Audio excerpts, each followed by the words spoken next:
ఆ కుక్కకు GPS tracker ని కట్టేశారు పోలీసులు. ఆ జీపీఎస్ ని ట్రాక్ చేస్తూ ఉన్నారు అధికారులు. ప్రస్తుతం కుక్క పామాయిల్, కొబ్బరి తోట, జీడి తోట, మామిడి తోటల్లో తిరుగుతూ ఉంది. సిహెచ్ అగ్రహారంలోని పామాయిల్ తోటలో 2-3 సార్లు చిన్నారి కనిపించింది అని చెప్పి స్థానికులు చెప్తూ ఉన్నారు. జ్ఞానేశ్వర్తో పాటే అదృశ్యమయ్యి 4 రోజుల తర్వాత, 4 రోజుల తర్వాత తిరిగొచ్చింది ఆ కుక్క. ఆ తోటలు ఇనుప కంచె దగ్గర కుక్క వెంట్రుకలు, చిన్నారి వెంట్రుకలు కూడా ఉన్నాయని చెప్పడంతో పోలీసులు వాటిని సేకరించారు. అయితే వాటిపై చాలా వేలిముద్రలు ఉన్నట్లు గుర్తించారు. చాలా కీలకమైన అప్డేట్ ఇది.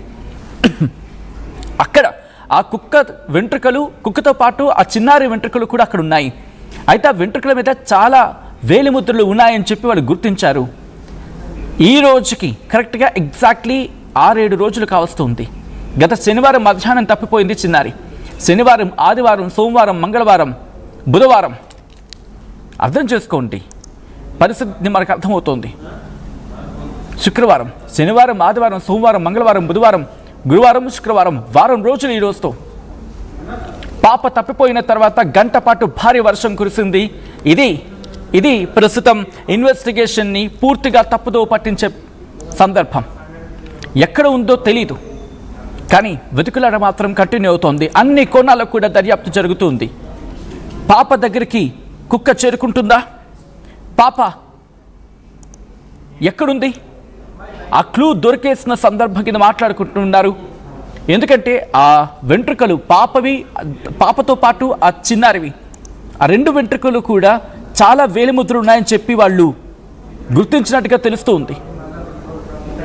ఈ క్రమంలోని ఆ ట్రాకర్ని కట్టి కుక్కను పంపించారు. అదిగోండి అదే జీపీఎస్ ట్రాకర్.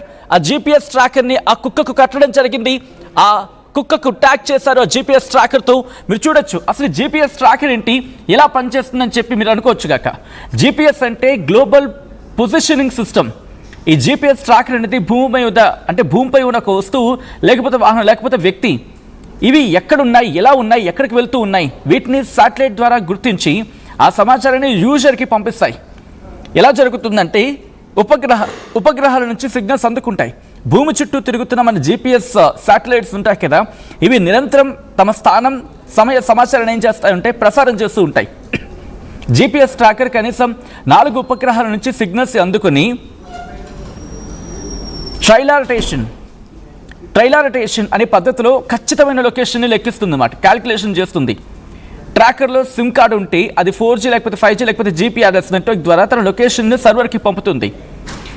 యూజర్ యాప్ లేకపోతే వెబ్సైట్ లాగిన్ అయితే ట్రాకర్ పంపిన లైవ్ లొకేషన్ మ్యాపే చూపిస్తుంది. ఈ జీపీఎస్ ట్రాకర్లో జీపీఎస్ రిసీవర్ ఉంటుంది, సిమ్ కార్డు ఉంటుంది, బ్యాటరీ ఉంటుంది, GSM లేకపోతే 4G కమ్యూనికేషన్ మాడ్యూల్ ఉంటాయి, యాంటీనా ఉంటుంది. సో ఈ జీపీఎస్ ట్రాకర్ని ఉపయోగించి, అంటే వీటిని ఎక్కడెక్కడ ఉపయోగించడం జరుగుతుందంటే భవనాల లోపల అండర్ గ్రౌండ్లో సిగ్నల్స్ బలహీనంగా ఉండే ప్రాంతాల్లో, బ్యాటరీ అయిపోతే పనిచేయదు. భవనాల లోపల కనుక అండర్ గ్రౌండ్లో సిగ్నల్స్ బలహీనంగా ఉంటే పనిచేయదు, మొబైల్ నెట్వర్క్ లేకపోతే అప్డేట్లు పంపలేకపోవచ్చు, ఇలా జరుగుతూ ఉంటుంది. అండ్ ఇదే అంశానికి సంబంధించి అధికారులు రియాక్ట్ అవుతూ ఉన్నారు. వాళ్ళు ఏమంటున్నారో చూద్దాం. ఇది మన దగ్గర ఏంటంటే ఇది 1 కిలోమీటర్ రేడియేషన్ వరకు పనిచేస్తుంది. ఇక్కడ మన డివైస్ ఇక్కడ కనెక్ట్ చేసామంటే రేడియేషన్ సరౌండింగ్ కిలోమీటర్ వరకు డిటెక్ట్ చేస్తున్నాం. దాంతో మన దగ్గర ఒక రిమోట్ ఉంటుంది. ఆ రిమోట్ మనకి ఆపరేట్ చేసి తీసుకెళ్తున్నాను. ఎక్కడ ఉంది నాకు ఒక ట్రాక్లో నేను మీకన్నా ముందే వచ్చి ఒకసారి చెక్ చేసి చూశాను. ఒక ట్రాక్లో ఈ అమ్మాయి లాస్ట్ టైం ఎక్కడైతే ఎవరికో కనిపించిందన్నారో అక్కడికి వెళ్ళి డివైస్ కనెక్ట్ చేస్తే అక్కడి నుంచి ఒక కిలోని కూడా ఈ డివైస్ ఒక ఉంది, ఆప్షన్ ఉంది. సో నేను రాత్రి నాకు ఈ విషయం తెలిసిన తర్వాత నేను వచ్చిన తర్వాత ఈ అమ్మాయి మెడలో అదే నా కాళ్ళకి పట్టీలు, వెండి పట్టీలు ఉన్నాయని నేను ఒక చిన్న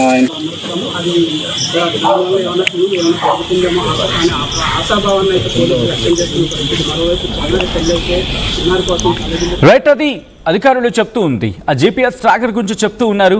ఇదే అంశానికి సంబంధించి ఆర్టీవీ అక్కడే ఉంది. పాప తప్పిపోయిందనే సమాచారం వచ్చిన దగ్గర నుంచి ఆర్టీవీ గ్రౌండ్ లెవెల్లో ఉంది. ఇన్వెస్టిగేషన్ ఆఫీసర్స్తో కలిపి అక్కడ వాళ్ళ ఎక్స్పీరియన్స్, అంటే స్థానికులు వాళ్ళేమనుకుంటూ ఉన్నారు, దాంతోపాటు అక్కడ ఆ లోకలైట్స్ ఉంటూ ఉంటారు కదా స్థానికులకి, అక్కడ ఉన్న పరిస్థితులతో ఎటువంటి అవగాహన ఉంది, ఎటువంటి ప్రమాదం జరిగే అవకాశం ఉంటుంది, పాప తప్పిపోవడానికి ఉన్న అవకాశాలు ఏంటి, ఆస్కారాలు ఏంటి, అక్కడ ప్రమాదాలు ఏ స్థాయిలో ఉండే అవకాశం ఉంటుంది, ఏ ఏ కారణాల్లో జరగచ్చు, పాప తప్పిపోవడానికి ఉన్న కారణాలు ఏంటి, వీటన్నిటిని కూడా ఇన్వెస్టిగేషన్ ఆఫీసర్స్తో కలిసి ఈవెన్ నైట్ టైంలో కూడా మేము అక్కడే ఉన్నాం, అక్కడే ఉండి ఇన్వెస్టిగేషన్ చేయడం జరుగుతూ ఉంది. మీరు చూడొచ్చు ఆ GPS ట్రాకర్ని ప్రస్తుతం ఆ కుక్కకు కట్టారు, విడిచిపెట్టారు. ఇది మీరంతా కోరిందే. నిన్న మీకు గుర్తుందా, నేను కమెంటర్ రూపంలో మీరు అన్నారు ఆ కుక్కను విడిచిపెట్టండి, ఆ కుక్కను ఒక దగ్గర బంధించేస్తారు కదా, అలా కాకుండా దాన్ని విడిచిపెట్టండి, విడిచిపెడితే కనుక అది వెళ్ళిపోతుంది, ఫ్రీగా వెళ్ళినప్పుడు తన ఇన్వెస్టిగేషన్ అది చేస్తుంది, దానికి ఒక GPS ట్రాకర్ పెట్టేసేయండి అని చెప్పి మీరే చెప్పుకొచ్చారు. మీ మాట అధికారులు విన్నారు నిర్మోహమాటంగా, నిస్సంకోచంగా. దీంతో ఈరోజు GPS ట్రాకర్ని ఆ కుక్కకు కట్టారు, దాన్ని విడిచిపెట్టారు. ప్రస్తుతం అది వెళుతూ ఉంది, జీడి తోటలు, మామిడి తోటలు, కొబ్బరి తోటలు ఈ ప్రాంతాల్లో తిరుగుతూ ఉంది. అండ్ దాన్ని ట్రాక్ చేస్తూ ఉన్నారు అధికారులు. ఇదే అంశానికి సంబంధించి మా ప్రతినిధి ప్రకాష్ అక్కడే ఉన్నారు, అక్కడ అధికారులతో మాట్లాడుతున్నారు. ప్రకాష్ దగ్గరికి వెళ్ళే ప్రయత్నం చేస్తున్నారు. ప్రకాష్, ప్రస్తుతం పరిస్థితి ఏంటి? జిల్లా తుని నియోజకవర్గం CH అగ్రహారం వద్ద ఏదైతే 2.5 ఏళ్ల జ్ఞానేశ్వరి మిస్ అయ్యి ఇప్పటికీ వారం రోజులు పూర్తవుతుంది. ఇంకా ఆ పాప ఆచూకీ అయితే లభ్యం కాలేదు.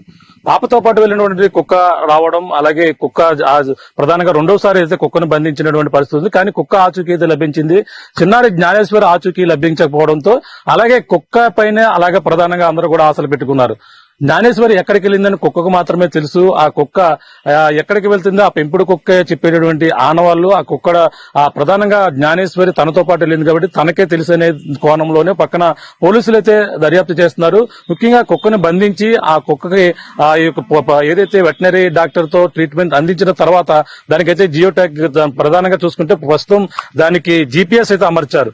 రేడియో కాలర్ ద్వారా ఆ GPS ద్వారా కుక్క ఎక్కడికి వెళుతుంది అనేది కూడా పోలీసులు ఎప్పటికప్పుడు దాని సమాచారం అయితే తెలుసుకుంటున్నారు. అలాగే ప్రస్తుతం ఆ దానికి అమర్చినటువంటి GPS అయితే దాని ద్వారానే కుక్క ప్రస్తుతం ఆ పామాయిల తోట మనం చూసుకుంటే ఏదైతే వాళ్ళు ఉన్నటువంటి 40 ఎకరాల పామాయిల తోటల నుంచి అటువైపు మనం నిన్న అంత ప్రాంతంలో తిరిగినటువంటి జీడి మామిడి తోటల మీదుగా ప్రస్తుతం అయితే ఆ GPS అమర్చినటువంటి ఆ పెంపుడు కుక్క ప్రస్తుతం ఈ యొక్క ప్రాంతంకి ఇప్పుడు రావడం జరిగింది. ప్రస్తుతం అక్కడ నుంచి ఏదైతే ఆ పామాయిల తోట నుంచి ఇక్కడ CH అగ్రహారం గ్రామాల్లోనే సంచరిస్తుంది.